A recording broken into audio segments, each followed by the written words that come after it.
On behalf of the MPA and the MPA's Basketball Commission, welcome to the 2015-16 basketball season.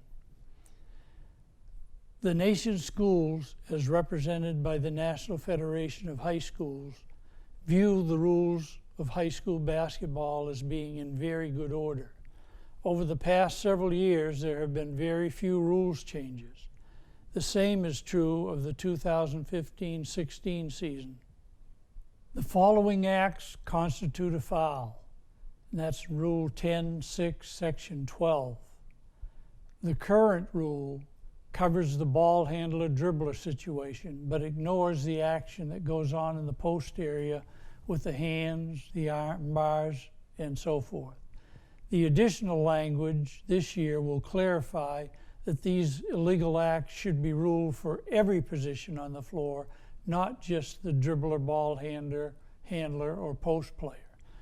The following acts constitute a foul, specifically placing two hands on the player, placing an extended arm bar on the player, placing and keeping a hand on the player, and contacting the player more than once with the same hand or alternating hands.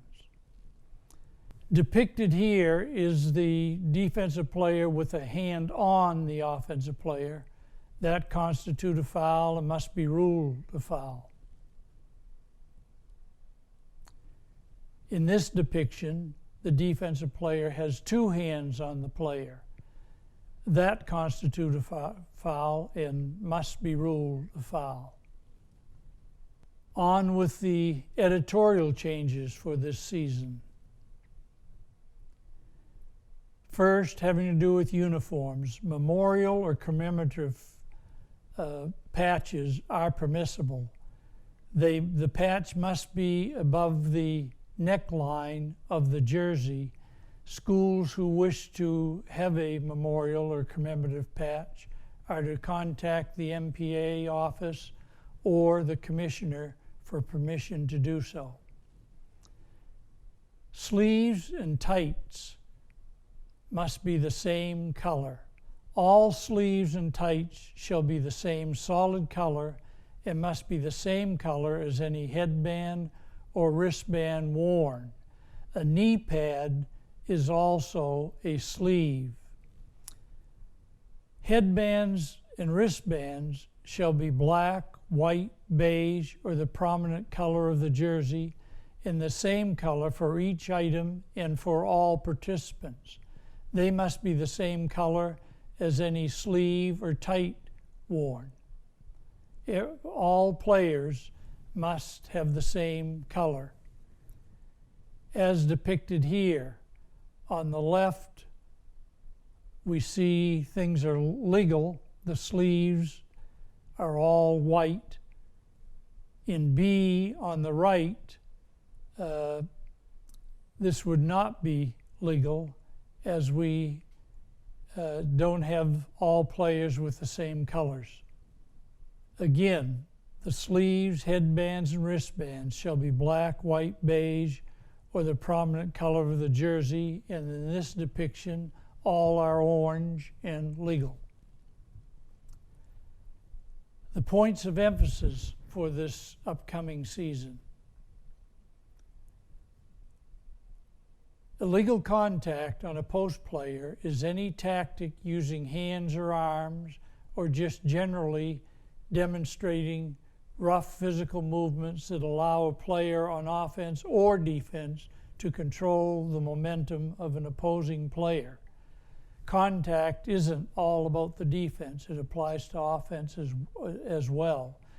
It is a foul and should be ruled such when an opponent is displaced from a legally established or obtained position, an arm bar is extended and displaces an opponent, a locked and or extended elbow displaces an opponent.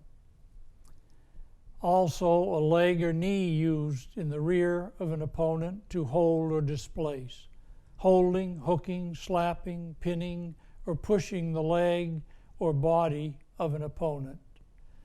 An offensive post player backs down and displaces the defensive player, Once that defender has established a legal guarding position, would be a foul. And here in this depiction, illegal contact on post players include the extended arm bars, elbows, use of leg or knee in backing down or through an established position to displace an opponent from a legally obtained position should be ruled a foul. Rebounding is another point of emphasis. First, rebounding and guarding the principles are identical.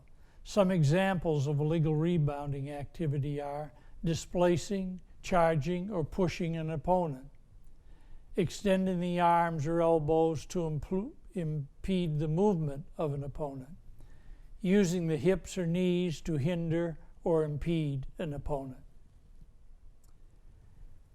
Violation of the principle of verticality, and that applies to offense and defense. To enter the opponent's verticality is suspect.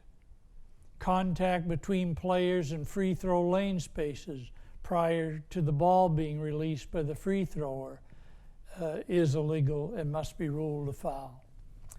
Rebounding includes each player involved in the act, whether an offensive or defensive player. It is a coach's responsibility to teach players the proper rule-based techniques of legal rebounding. For instance, boxing out.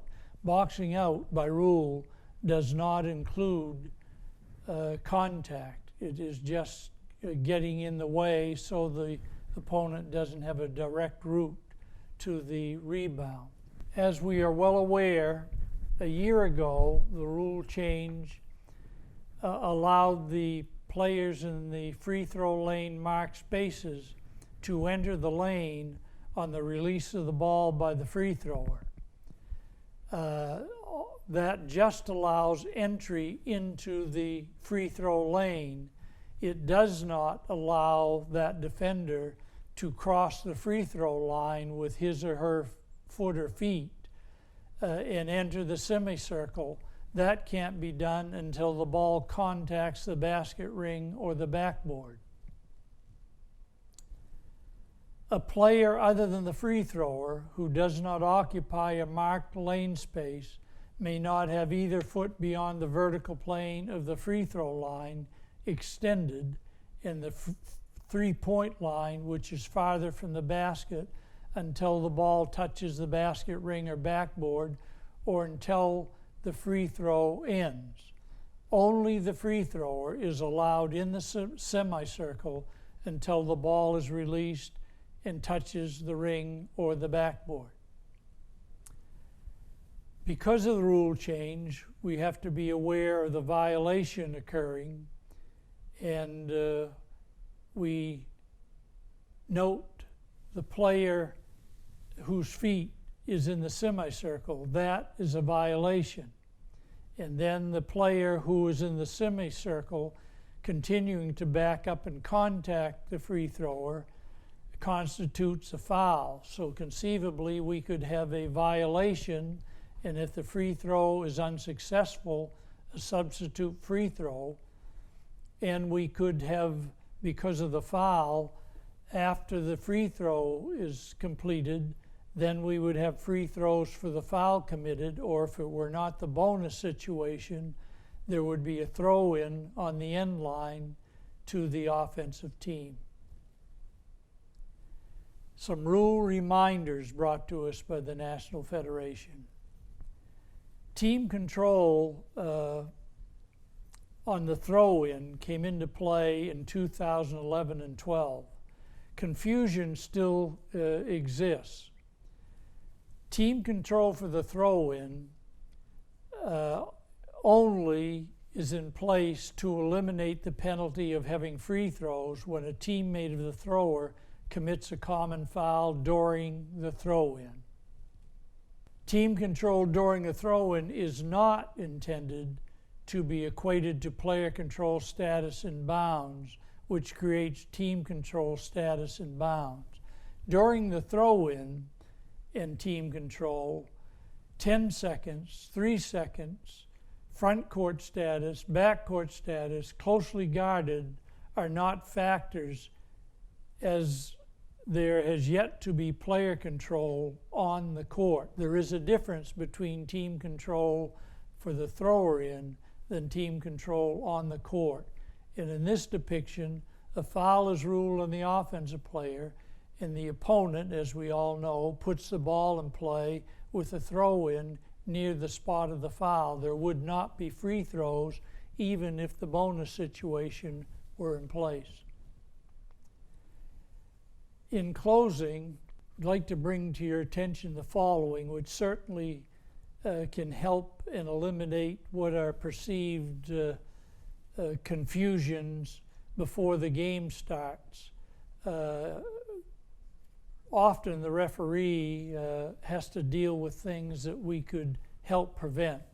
We need athletic administrators, coaches, officials working together to help this. Scorers and timers at the table 15 minutes prior to game time. Team rosters in the scorebook 12 minutes prior to game time. Players taught the rules regarding uniforms and the school's expectation of wearing uniforms respectfully. The jersey may not be pulled out after a player is disqualified. 15 minutes prior to game time until the game is ended, the jersey must remain tucked in. They must expect removal if the shirt is untucked, and it must be accepted by the player and the coach. That is the rule. Players' hair and fingernails must meet the rule requirements. The hair should not be longer than the top of the number on the back of the jersey.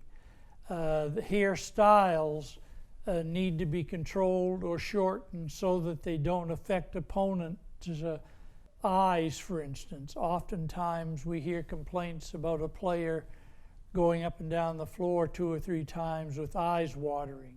So we need to give that attention.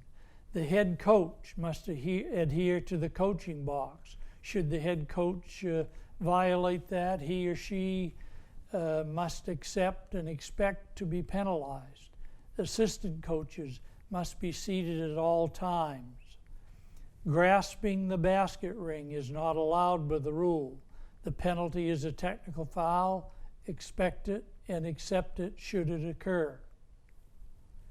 The backboard may not be contacted when not playing the ball.